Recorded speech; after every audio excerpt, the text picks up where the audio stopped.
Okay, guys, this is a very, very quick vlog, and as you can see, I'm always tired, but I'm a good tired. I spent the night in Augusta again. It was really nice, and I had to go to the bank, which the line was incredibly long because you guys will laugh at this, but I have locked myself out of my online banking because I couldn't remember the password.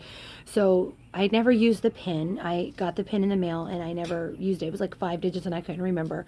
So I haven't been able to like get cash out of my bank or use it as a PIN or as a debit card when I shop. I just run it as a credit card, and I had to get that fixed. So there was some drama about Jamie giving me funds, and I'm not going to go into that because honestly, there's going to be a lot of horse shit that comes out of all this, and I'm just not going to give it time or attention. It's not worth it. I got mad, but I'm just going to roll with the punches. I mean, when you're getting divorced, it gets ugly, and that's just how it is. I have to kind of rise above and be the bigger person because the way I look at it is every second that my joy is stolen, it's just one more second I can't get on with life, you know? So anyway, I went to the bank and dealt with that and then got some lunch and had to go to the drugstore and get stuff for the hotel. Like, I needed stuff to eat there. And then I went to a thrift shop and oh God, I like going without kids because there's so much you can like see and do. And I'm going to be heading into every single one in the area that is locally owned, that's not like Goodwill or Salvation Army, because what I'm trying to do is really get a good feel personally, a personal feel for what their missions are. Because like I went yesterday to Catholic Charities and I just asked her, you know, what do you guys do with your funds and what's your mission here? And she told me a little bit about what they do. And so my point is I want to compile a list of all these local charities for my organizing clients so that when it's time for them to let go of their possessions, because some will have multiple boxes full that they need to get rid of, that they understand that they're not throwing these away, that's going to a good cause, and then they can choose which cause speaks to their heart the most, and I will remove those items as quickly as possible so that they don't have a chance to go back through them. I'm going to head into a situation that seems like there's an excess of personal possessions, and I need to have that, you know, in order. And I really feel like people that hold on to things do so with the intention that these are useful items and they don't want to get rid of them. And that's totally valid. It's absolutely valid. And you don't want to throw out things that are perfectly useful, but you also don't need to clutter up your life with like 5 and 6 useful things. Let's pass it on. And I think that a lot of people think they can't give to people and they don't look around at their own excess. And I think it is such a good feeling to be able to help somebody personally, when you personally know, okay, this extra toaster oven I have, well, it's so useful, I don't want to throw it out. But what if you're giving it to somebody that doesn't have one at all? That makes a huge difference in their quality of life, and I really hope to impart that to my clients. So on that note, I had, if Christine probably doesn't watch this, but I got to do her pantry, and I got to measure it and look at all her stuff, come home and make up her custom list for what she needed to organize it effectively. She's ordered it all, and I get to go and just spend time screwing with somebody else's pantry, like taking everything out, wiping it down, and reorganizing it. And I have never done a job ever. I have never done a job that I have ever loved as much as I love this. So it's definitely sticking. I didn't even know it was possible to like to do something this much. And you walk out feeling like just confident and happy doing it. And it's kind of funny because Christine is a midwife, and she had told me at one time she just could not believe this is her thing. And she told me when I was doing her pantry, she's like, I know exactly what you're talking about. I walk out of births and think people pay me for this, and that's how I feel about what I'm doing. So yeah, it's completely awesome. So I went to the thrift shop and I talked to her and I found some vintage stuff for my store, and that also makes me feel really empowered to kind of look at like a whole shelf of crap, which is crap, and hone in on that one thing that I know is what I'm supposed to be looking for. It's just so fun. And several of the ones in the area are really low price, so it'll turn a good profit on Etsy. So I did that, and then I stayed downtown. I went to the Mellow Mushroom and walked the river walk and got some epic coffee, and it was really, really nice. And then I got some groceries and came home, and now we're doing like a nothing Sunday. Everything's kind of wonky. I'm changing so much about the way that we do things in our family so that it's more streamlined, and everybody needs time and attention, and they need things bought for them, and I have to like rework the budget because I've not, you know, done anything with the money for a long time. So I'm like, okay, everybody, what do you need this time around, and how are we going to fit it in, and can you wait, or can we wait on this, because I'm trying to build up my savings account too.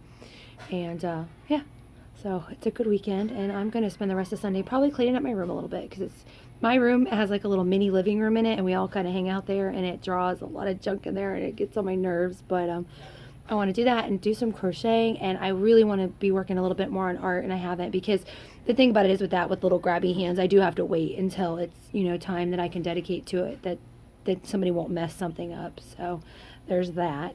And just kind of cleaning up and hanging out with my babies, and I miss them. I miss them a lot, but it's absolutely essential to get out. And I know that something I have learned really quickly in being a single mom is that when you're on, you need to be on, and you need to be on 100%. But when you're off, you also need to be off 100% and give yourself time to refresh. Otherwise, you're not going to be the kind of mom that is on all the time. I mean, I'm having to stay up till about 1 in the morning.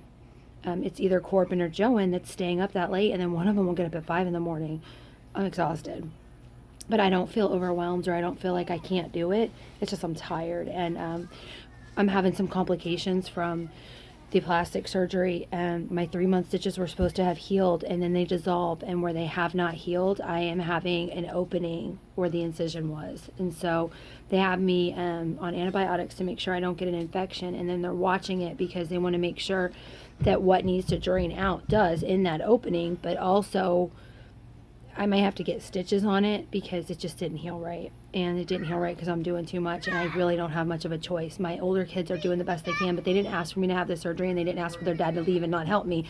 So I do need to bear the brunt of those consequences, in that I chose to have the surgery, and Jamie and I chose to move forward with what we're moving forward. And it's not their responsibility to do all the things that I need to do to make up for me having had vanity surgery. That's not fair, and I won't put that on them, even if it means slow healing for me.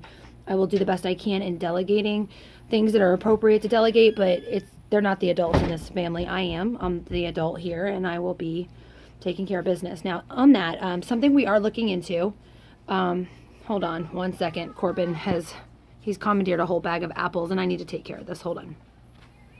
I had to ask a big kid. What was I saying? Oh, I have been staying in the city for the last month. And so next week, or the next time I have off, I'm actually going to Ohio, so I won't need a hotel. But I have to stay away so that Jamie can come visit the kids, because it doesn't make a lot of sense for them to all go to the smaller house, and then I also get a break. But staying in a hotel all the time is not feasible, and it's so lonely, and I hate it. And so what I'm looking into actually is getting a room rental in Augusta, like a house share situation, because it is less in rent. It's like the ones we're looking at about $400 a month, and so like hotels are anywhere between $1 and $150 for one night. So what I'm thinking about doing, sorry for the pause, is Kyle's ready to go get a job, but we live so far out that it does not make any sense for him to get a car and insurance and gas in order to have a minimum wage job. He needs job experience. So what we're going to do, baby, is have him stay in this house, and I'm going to pay part of it, and he's going to pay part of it, because he's going to get a job, and we're going to find a situation that he can bike to work. And that's actually his idea, is that because he doesn't have a good savings account yet, and because he's not making a lot of money, he does not want the financial responsibility of a car. He's more than happy to get on a bike, and I personally think that's hugely responsible, and I'm proud of that. So I think that's a situation we're going to do, is find a house situation where he can stay through the week, and then I can have the room on the weekends that I have off, and I can have someplace to go and work.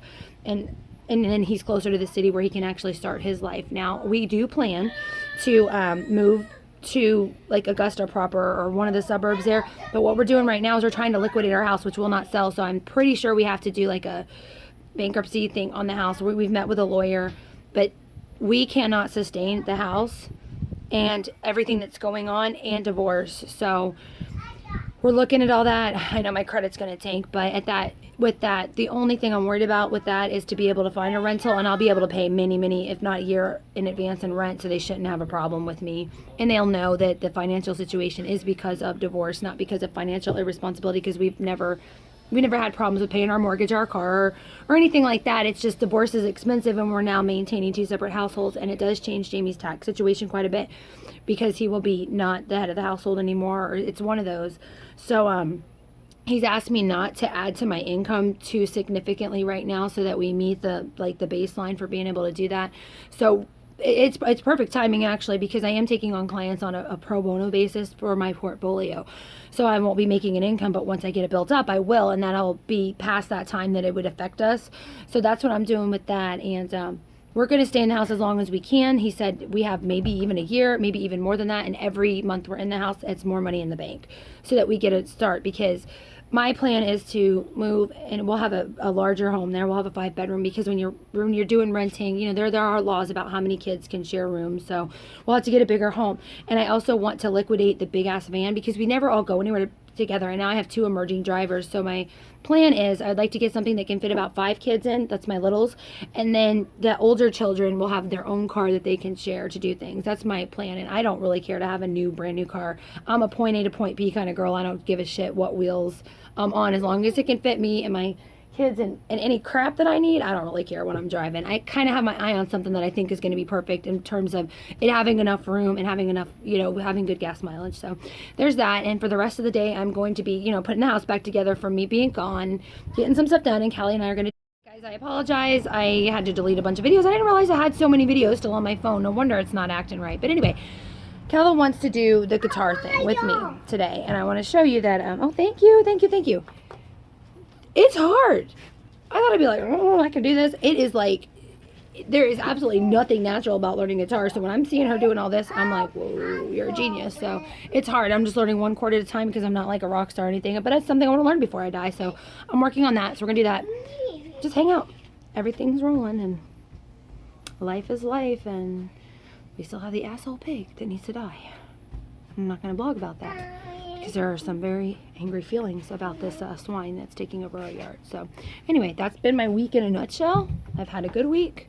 I'm going to have a good week next week, and I will blog about that too. So I hope you guys had a good weekend and you enjoy your Labor Day, and, you know, burn some meat on a grill and chill out a little bit. We could all use a little more of that in our lives, I assure you. Have fun, guys.